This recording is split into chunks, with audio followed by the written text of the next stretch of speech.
Hi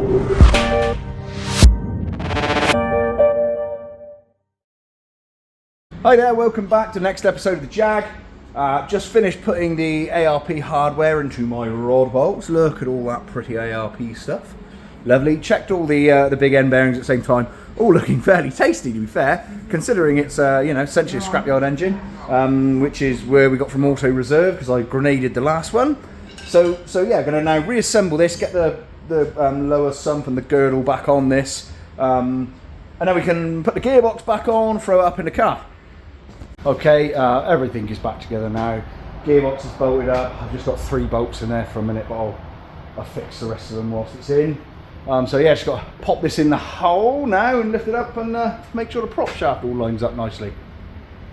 Okay, so we are now looking pretty hot. So prop shaft just all bolts up now as it should. The perfect length, as it were. So I can move the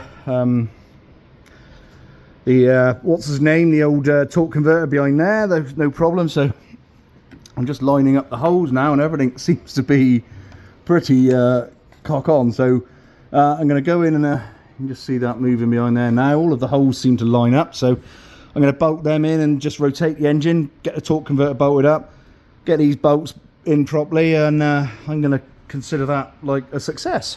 Great success. Happy days. So Uncle Mike's back. He is now templating the rest of my heat shields. We've got some more. I ran out of this stuff, so we've been on the phone to Cam Auto Development and they've sent me that. Bless them. I've also had a new front brake line made up so that we can move this one out of the way, because obviously this one's going to be hot. This is where I used to have them running when the exhaust manifolds were particularly close, so use the Hell Online builder. So that one will now come up here and around over the top and down through in the bulkhead, which should keep it out of the way of all of the heat. And you can now see, yeah, moving forward slowly but surely, Michael. Yeah, so brake line is now in and attached with these lovely copper P clips that a friend of mine, Robin, gave me. So thank you, Robin, if you happen to be watching. Mike's down there still making heat shields because it's a bit savage. It's yeah, we're still sort of messing around a bit really, but we're quite happy. Got to put this big piece along the back. I'm just putting my fire extinguisher back in now, all my nozzles, because that's going to be covered in a minute at the back here. The same with the fuel lines. Fuel lines come out of there, so I'm going to run those in as well so that we can just poke that heat shield up at the back, and then that's the end of that. Oh, it's pretty to watch this, is Michael. I think you need a big beard like that in order to make such a heat shield. I think it's part and parcel. I like it. I like it a lot. Right, so got that nice piece in that Mike's made over there. I've put now my fuel line bulkhead fittings back in. Started running around with my fire extinguisher again. Next thing I want to do is get the fuel lines in. I've also made V1 of my wiper motor. This has got to come down here a bit yet, but I just sort of modified that arm just as a bit of a fudge up, just to make sure that it works and avoids everything. And before I put this bottom heat shielding or the back heat shielding in here, I want to make sure that I don't, interfere with it. I don't think I will at all, because I can come right up round. However, it was worth putting it in just in case. So now I want to get my fuel lines in, so I'm going to now reassemble the inlet manifolds, get the fuel rails on so that I can do that. So pop my inlet manifolds on. They are, as you can see, Amatec ceramic coated gold. Colour choice courtesy of my children. There's lots of blue and gold and all sorts going on this year. So originally I had my front link hose for the fuel rails there. That's going to have to go on the back now because I don't want to. I've obviously got a big exhaust pipe going here, so that can't go out there. So fuel lines are hopefully going to come up here somewhere. I've got this radium. This was mounted onto the fuel rail last year. I'll be honest, I wasn't overly keen because I wanted to like AN fitting this, the actual pressure reg. So I think we'll probably change this for something where I can put an AN line on. We're going to have to mount this, somewhere here in this area and basically come over there and then back round to there. So I'm going to make the fuel lines now, but I'm going to have to leave a bit of hose hanging around here just so that I can deal with that as soon as I replaced this little puppy dog with something else. It does feel like really nice putting some of these sort of new and painted bits back together. All the rads are in now. I've just put the new front frame on again, all Amatec. I've painted this. So thanks to Andrew. Yeah, it just feels nice getting all these back on. It feels like it's sort of taken a significant step forward. I can't say I'm looking forward to getting the manifold back on, honestly, but yeah, moving forward. Uncle Spike's back. Hello, Uncle Spike. Uncle Spike is fitting my Gearbox oil cooler in the same manner as this. We've got the exactly same cooler, so hopefully it's going to be big enough. I really don't know. Only one way to find out, though. Smash that on there. Get some sort of guarding behind it in a similar fashion. Ducting. We'll call it ducting. Yeah, I like it. So I'm still finishing off the heat shielding. Once that is done, back down, get the exhaust pipe on, I suppose. I've got the wheels back as well. So I put my wheels back on. Lovely. Right, so, oh dear, dropping things everywhere. So, all right, Uncle Spike, moving the wheels. So everything's refitted now, put the oil pipes back into the engine oil cooler. We've also drilled some holes here. Didn't have them last year, and when you actually look at it, it's sort of a significant amount of metal in the way, and so every bit of cooling the better. So Uncle Spike has mimicked the other side for the gear oil cooler. Really happy with that. I've started putting the hoses in, so it's all getting a little bit busy under here, but they work their way all the way back to there. Hopefully, see. So yeah, they go in there on my nice new plate. So really happy with that. Everything's just going in. It doesn't seem to affect anything or getting anything else's way. So we're going to drill some more holes this side now, get those done, and then fuel pressure regulator from the fuel hoses, because obviously I had to change those around a bit, so I've got to mount that somewhere, make a bracket, and then exhaust back in, Uncle Spike. Yeah, that'll be fun. That won't be fun, will it? No. Oh, but it's exhaust pipe in again now. There is going to be swears. There's going to be lots of beeping. There is, yeah, lots of beeping. Yeah, mate, this is going to be a pain in the arse, isn't it? What kind of twat wanted this exhaust? That would be me. I wanted this exhaust. It's this kind of twat. Yes. I'm going to do a clicky finger thing and then the exhaust is going to be back together. Oh. So Uncle Spike is now... what are you doing, Uncle Spike? Uncle Spike's moving these. They come up over there and I'm not happy with that. I can't really move these, but these can move. And to be honest, since we put these manifolds on, they're pointing in the wrong place really. So Uncle Spike's coming up with something nice to do there.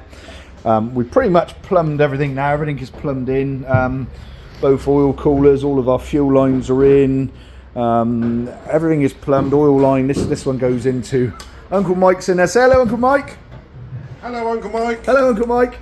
Uncle Mike's in there moving my what's that thing called? Accusump, that's it. God, mental mind blank.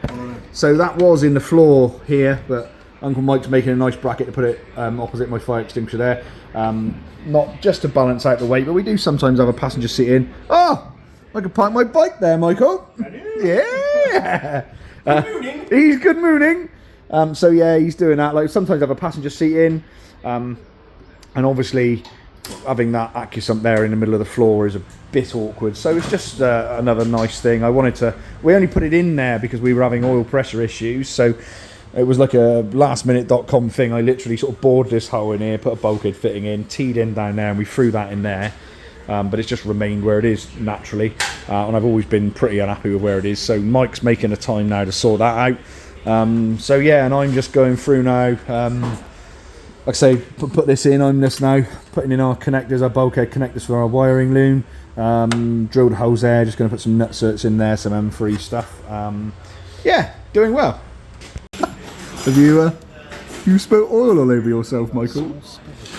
Have you got an oily penis? I've got an oily penis. In the penis area. Spike is over there now making me a nice plate to mount my ECU and my PDM on. That's very pretty, Uncle Spike. This is my when I'm shitting my pants, kicking and screaming plate. Yeah, stop! No! And I've just removed my hydraulic hose from the clutch pedal, so we're gonna move that off. I'm probably gonna leave the pedal there and make something to just hold it there, so I've got a footrest, but just losing all that basically, all the basics. Uncle Spike has made that. That's really really pleasing. I'm happy with that, so I can go on and make loom now. I've made me little spacer. It's just a bit of T-section. There's a piece of steel in there, welded just for a hole there, bolted on nice and solid. So I've got footrest. I've just baggied up this and tied it up, so I'm going to leave it in here out of the way, so if we ever need to I can just convert back to manual if it turns out that it's shit. So I can put the plate back on now, tie wrap all this nice stuff back out of the way, and then that's done, ready to go. Actually come to start making the loom now, so I'm just making a pattern basically. So I've just sort of gone round with like the thicker wires are you know, the main stem of the loom, and these are going off to various sensors or whatever. So I've just made that you know, as I say, just a pattern really, so roughly where I want to go, and then I've labelled each end so I can go now and get upstairs and produce some sort of wiring loom. There we go, so the majority is now done. Yeah, not much to say really. It's all concentrically twisted, so it's all very flexible and nice. It's DR25 spec 55 cable, so now I've just got to terminate it, put some connectors on there and plug it all in. Okay, so that's the main engine harness done, so we can bolt that into the vehicle now. Right, so this is on my front power harness. This essentially is on like it's only a budget bulkhead connector there really, but essentially that's all the main powers, so that supplies power to the obviously starter motor, alternator, water pumps. It's got a couple of sensors on there as well that are mounted on the chassis, like front brake pressure for argument's sake, but that's by the by. ECU is mounted to Uncle Spike's plate. I have wired it. This is obviously the connector. This is a 55-way connector that goes to the bulkhead for the engine bay, and then underneath there's just a bunch of DT connectors, obviously labelled up and so on. So this could be moved to any other car that we may or may not decide to put it in, to be honest. That'll go to the engine bay and deal with all of our sensors, etc., and we could just mount that in anything. So I'm gonna make the PDM loom up yet, which will interface to there and various other places around the car. So happy days. Okay, so this is all finished now. Pretty happy. Everything's reasonably tidy. So we're going to bolt this into the car now and connect all the other looms up to it and make sure it all works. So the boys are in there fitting a emergency release for the gearbox now. I've just been sitting here putting the loom in from underneath, getting the fans wired in and all the rest of the junk. Easy job. Easy jobs, yeah. Now, what we didn't want to happen was me to be in the middle of a racetrack somewhere with a whole box of neutrals and it locked in park. So the original car has this. Oh, sorry, Michael. Oh, hello. As this, you'd put your key in there and you'd pull that and it releases like a little arm on the side of the gearbox. So we've basically retrofitted that just in case. Like I say, I'm worried because the back wheels, if the gearbox has got no power or for any reason it becomes in limp mode or whatever, it just locks these wheels. So we can't move the vehicle at all. So yeah, we're yeah, so happy days. Another little job. Right then, so everything's loomed, everything's wired. Done all the programming. Got the PDM is all fired up. All my nice new pad is all fired up, ready to go. We have had a very brief startup and it seems to work. So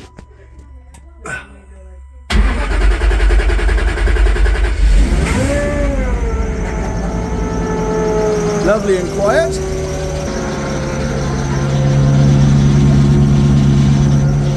So it's pretty. We're discolouring my pipes now. I'm really looking forward to getting this actually running up on the rollers. So yeah, we're very excited. So excited. All the children out there, and we might go and spray them with a bit of champagne, I reckon.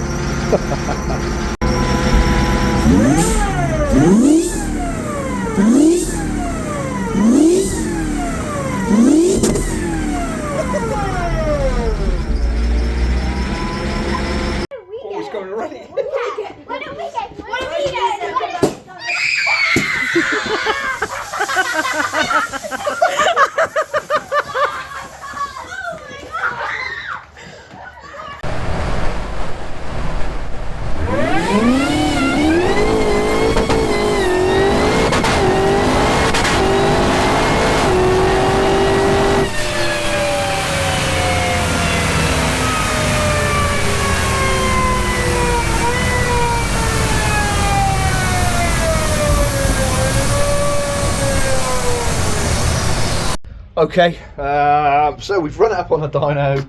I had no problems at all. The gearbox has just worked. I can't believe how straightforward and easy it was. The boys at MaxxECU always surprise me. There's never a problem. But yeah, really pleased. I'm just putting the panels back on it now. And I'm going to load it into the van, or onto the trailer attached to the van. I'm very tired again. And we're going to go and test the thing at Goodwood. So yeah, we're going to go test the thing at Goodwood, load it in a trailer now, get some logs and just see how it behaves on the track. Yeah, let's go and do that. Let's put the thing together. I've got some more stickers actually to go on the side skirts. I've got the side skirts back from Jeremy, so we're going to bang them back on, put the new stickers on, and hopefully we'll get some footage tomorrow at Goodwood. Hopefully not with a box of neutrals. Okay, so we've loaded the car up and we've come testing. All right, jammers. So we are at the all-famed Goodwood motor racing circuit, and it's famously not changed since 1966, is it? So it's exactly the same as it was in 1966, and lots of it's just so well kept and like old school character, and the track's pretty epic. So we're going to go and take the car around in a bit. But firstly we need to get a coffee. It's been a long morning. It's about 3 hours away from where we are, so it's like a 4 o'clock start this morning. Jammer's just come to make sure his exhaust isn't too loud or falls to pieces, so let's go testing.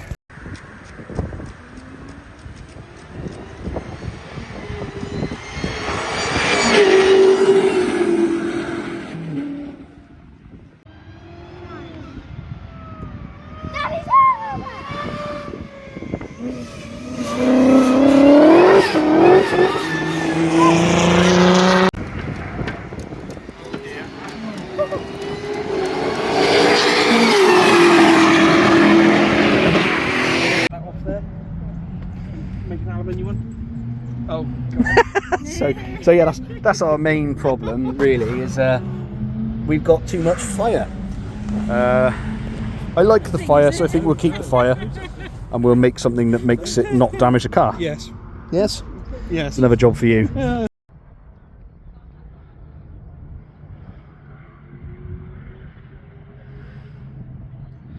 There you go.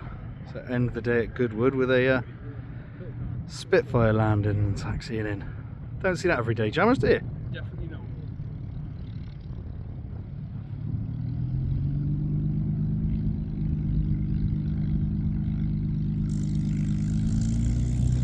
That's the right noise.